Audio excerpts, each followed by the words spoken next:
Hi everybody, this is Dr. Joe Borio, this week's Thought Flash. And happy Father's Day to all the dads out there. Certainly happy Dad's Day to all the to-be dads out there, all the fathers that are expecting or planning on having children someday, great-grandfathers, grandfathers, and so forth. This goes out to you. I thought today, rather than talk about a specific health topic, I thought I'd talk about the health within our heart, our mind, and our soul, and something to share with you. It's an email that actually my brother-in-law has been sending me for many years, and I keep it on my desktop on my computer, and I read it over many times throughout the year. And I thought we would all benefit from listening to it today. So I wanted to share that with you, along with some of my own experiences as being a dad. It's a top 10 list. It's certainly kind of like a David Letterman top 10.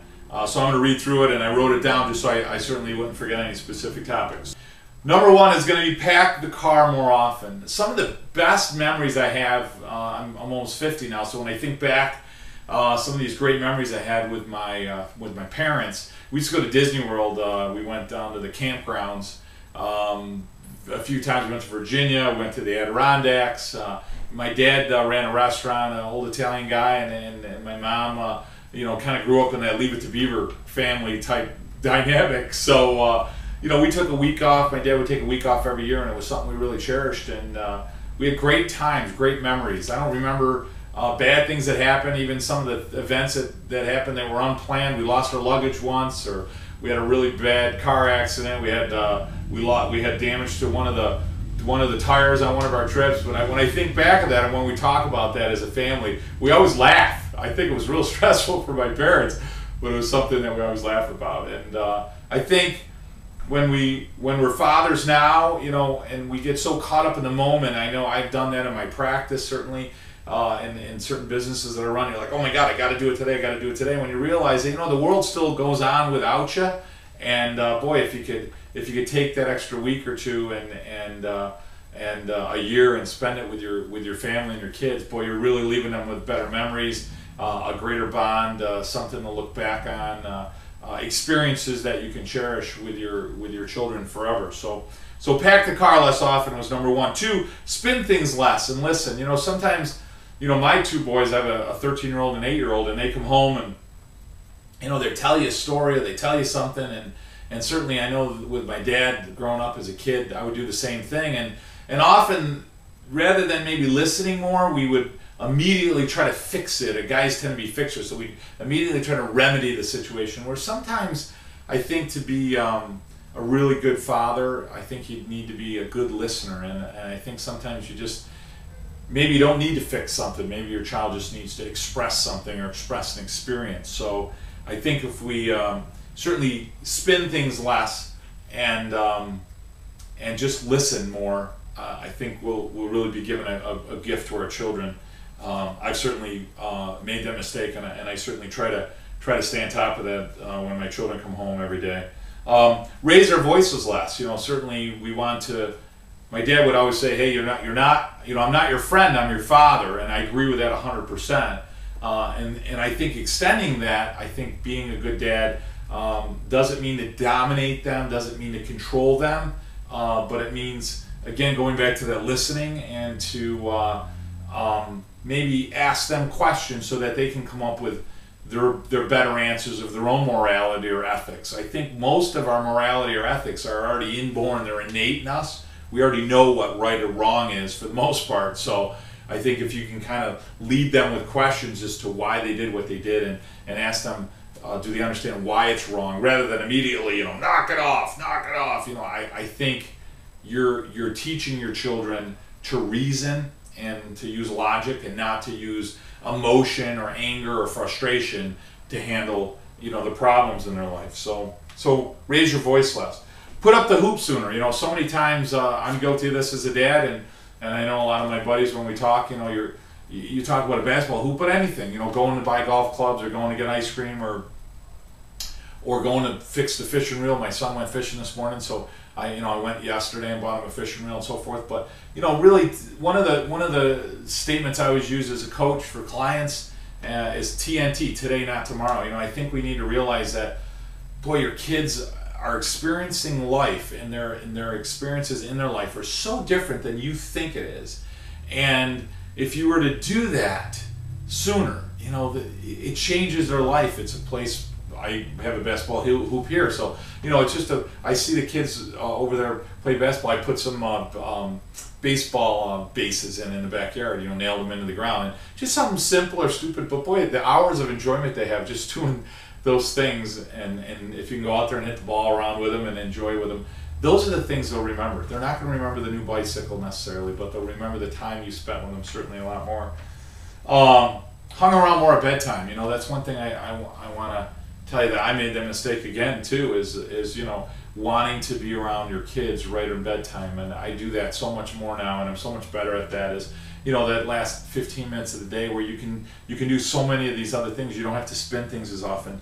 You don't raise your voice. You can make plans for the day after, see what their life is like, where they're headed. Talk about their day. Talk about, laugh and enjoy, and really kind of put together that cliff note, that summation of the day, or what you want to do the next day or in a couple of weeks or whatever.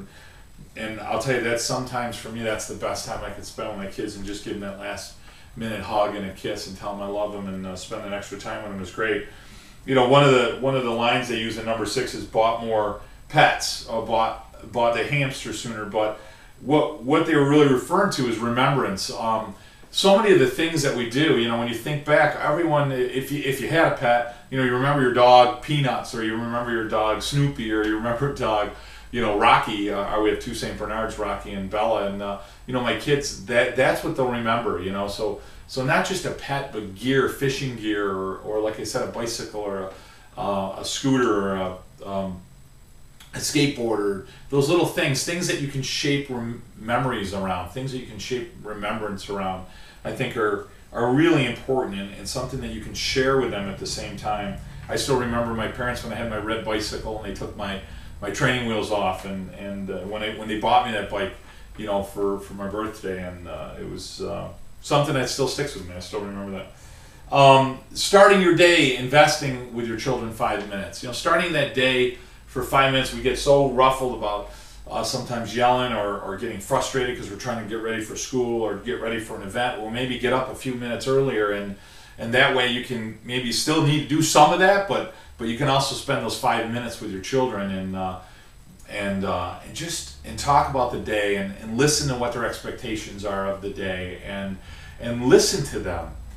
They're just little gems, and their minds and young adults that you're shaping to be significant contributors of community, and significant contributors of our future, and people that are really going to own families, and if you will, our own communities, or own our country.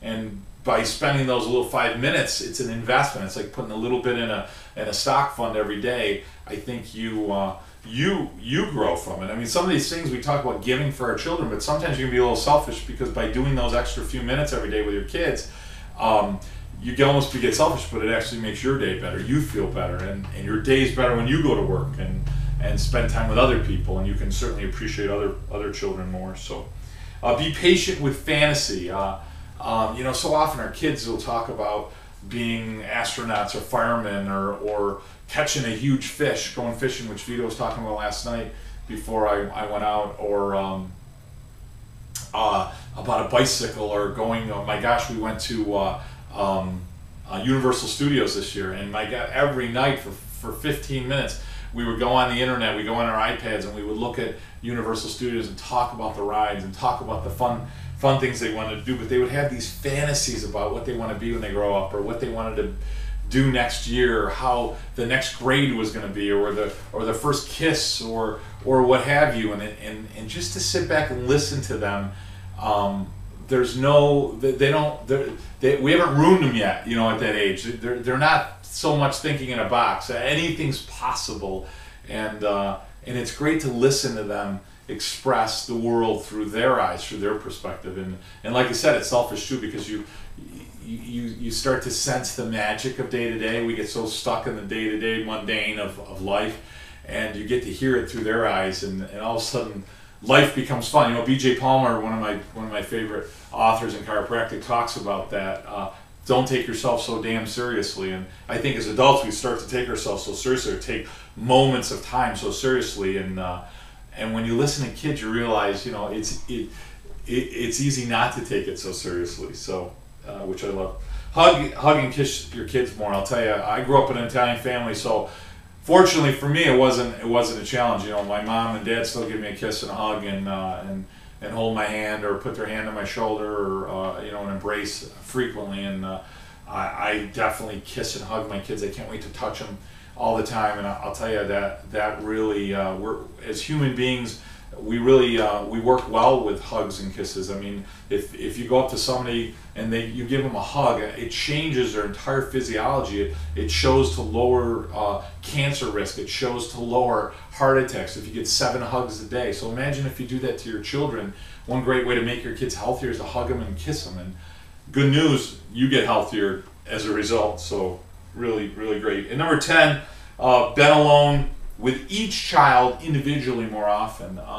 That's another thing I noticed, is that often I would take my kids, you know, myself with my two boys around and gone fishing or done things. And I think that's great, and I think it's important.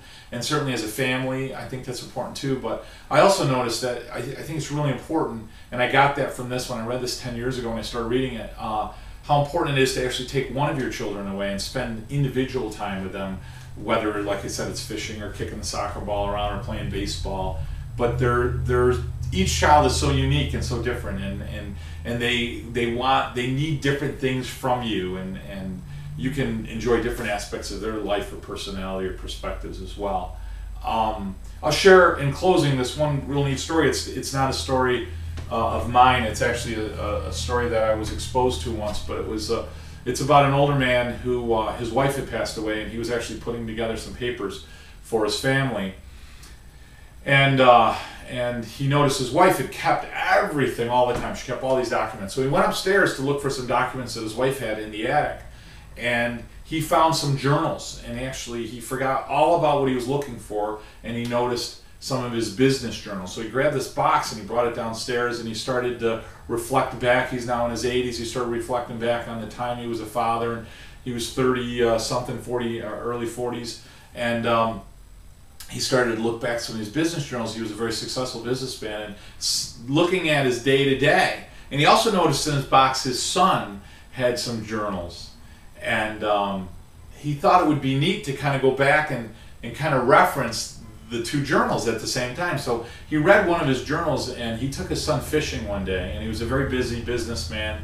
And he read his entry into the journal, and what he wrote was that it was a very simple and point to fact. He wrote that it was a lousy day. The weather was terrible. They were late. They went fishing. They never caught a fish. He didn't get any work done. It was an entire waste of day.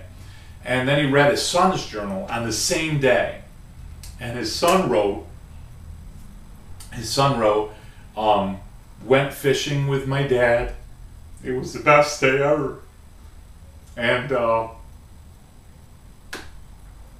I think we forget how important our job is, and what an influence that we have in our children's lives, and how important it is to be there for them. Because it isn't a dress rehearsal. You got one shot at being a father or a mother or anything. So I attribute, my dad's still with me, thank God. I'm going to see him later today, but this, you know, I want to attribute this to my dad, because truly the greatest influence in my life. And you know, news, my dad isn't perfect, neither are you, but they don't need perfect, because they have you in their life. So to all of you out there, a happy Father's Day. Enjoy your day with your children, enjoy your day with your family, if you're an uncle or a cousin or whatever, and have a great Father's Day. Enjoy it, spend time with your family, because you never know how long they're going to be around. Have a great week serving, for those chiropractors out there that are listening, and to those patients and practice members and so forth. I hope that you have a great day just spending time with your family and friends, and I'll talk to you guys next week. Thank you. My best friend gave me the best advice. He said each day